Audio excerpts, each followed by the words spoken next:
नमस्कार। आज हम बनाएंगे चाट, पकवान की चाट। ये स्ट्रीट फूड के रूप में काफ़ी पसंद की जा रही है। आपने दाल पकवान खाए होंगे, आज आप पकवान चाट खाइए। तो शुरू करते हैं बनाना। पकवान चाट बनाने के लिए सबसे पहले हमें पकवान बनाने होंगे। ये 1 कप हमने मैदा लिया है और इसमें डालेंगे 1/4 कप बेसन। पकवान हम सिर्फ मैदा से भी बना सकते हैं। हम इसमें बेसन डाल रहे हैं जिससे इसका टेस्ट और भी अच्छा आएगा। आधा छोटी चम्मच अजवाइन, इसे क्रश करके डाल देंगे और 1/3 छोटी चम्मच नमक डालेंगे या स्वादानुसार नमक ले लेंगे। 2 टेबल स्पून तेल डाल देंगे। सारी चीज़ों को मिला लेंगे। ये हमारा डो तैयार हो गया। पूरी के आटे जैसा सख्त डो है और इतना डो बनाने में 4 टेबल स्पून से थोड़ा सा ज़्यादा पानी लगा है। इसे हम ढककर 20 मिनट के लिए सेट होने के लिए रख देते हैं। 20 मिनट हो गए हैं, हमारा आटा भी सेट होकर तैयार है। थोड़ा सा इसे मसल लेते हैं और अब इस आटे को छोटे छोटे पार्ट में डिवाइड कर लेंगे। आटे का एक टुकड़ा उठाएंगे और मसलते हुए इस तरीके से गोल पेड़ा बना लेंगे और अब हम इन्हें बेल कर तैयार करेंगे। ये पेड़ा हमने ले लिया और इसे हम पतला बेलेंगे, जस्ट जैसे पूरी बेलते हैं ना, बिल्कुल उसी तरह का। पकवान वैसे हम बड़े साइज़ के बनाते हैं, लेकिन हम बना रहे हैं पकवान चाट, तो हम थोड़े छोटे साइज़ के पकवान बना रहे हैं। ये देखिए, पतली सी पूरी हमने बेल कर तैयार कर ली। इसमें हम फोर्क से थोड़े छेद कर देंगे ताकि ये फूले ना, और इन्हें बेल कर हम थाली में रख लेते हैं। तो पहले तो हम सारे पकवान इसी तरीके से पेड़ा बनाकर बेल कर तैयार कर लेते हैं। ये पकवान हमने बेल लिए। अब हम ये 2 लोइयों को मिलाकर छोटे छोटे पकवान बनाएंगे और बड़ा सा बेलते हैं। इसे हमने बेल लिया, फोर्क कर लेते हैं और ये हमने एक डब्बा ले लिया है छोटा सा। इसकी हेल्प से हम छोटे छोटे पकवान काट लेंगे। ये भी इसी में रख लेते हैं। ये हमने सारे पकवान बेल कर बनाकर तैयार कर लिए हैं। इन्हें तलने के लिए तेल गरम कर लेते हैं। गैस ऑन कर देंगे। तेल को चेक कर लेते हैं।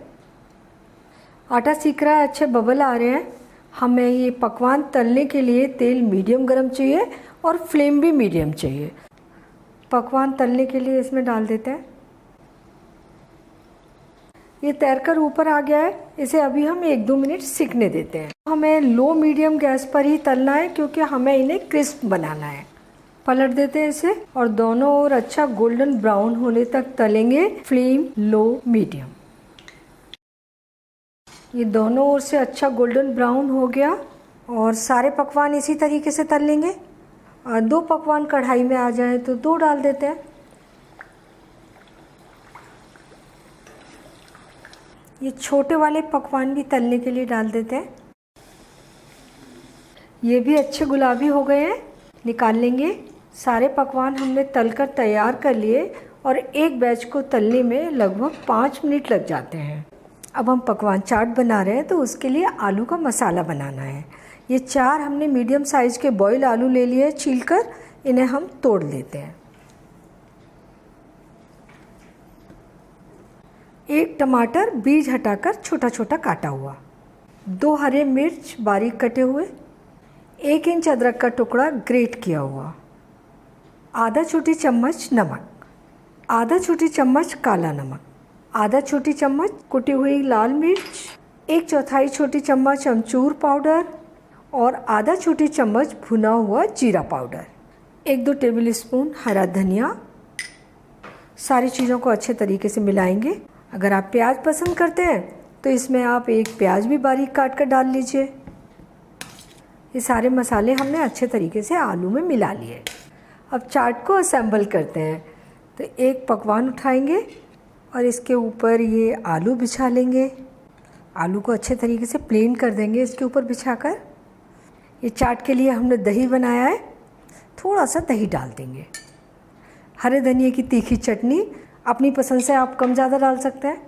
और ये मीठी चटनी, इसे बनाने का तरीका मेरे चैनल पर है, एक बार बनाकर रख लीजिए और महीनों यूज़ कीजिए।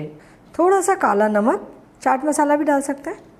थोड़ा सा भुना जीरा, थोड़ा हरा धनिया और ये बारीक वाले सेब। ये बन गई हमारी पकवान चाट। और अब ये छोटे वाले पकवान पर बनाते हैं। इसी तरीके से हमें जितनी पकवान चाट बनानी है बना लेते हैं। पकवान चाट और मिनी पकवान चाट दोनों बनकर तैयार हैं। कुरकुरे पकवान, इनके ऊपर आलू मसाला, मीठी चटनी, खट्टी चटनी, दही और कुरकुरे सेब, जिसको भी आप ये बनाकर परोसेंगे उसे बहुत पसंद आएगा। और ये मिनी पकवान है, इन्हें आप किसी भी फंक्शन में स्टार्टर के रूप में परोस सकते हैं और बनाने में कोई दिक्कत नहीं। पकवान को तलते समय आपको ध्यान रखना है, फ्लेम लो मीडियम रखें, इन्हें कुरकुरे होने तक तलें और तैयार कर लें। तो आप इन्हें बनाइए, खाइए और अपने अनुभव मेरे साथ शेयर कीजिए और मुझे बताइए कि मुझे आपके लिए क्या बनाना है। और मेरे चैनल को सब्सक्राइब ज़रूर कीजिए।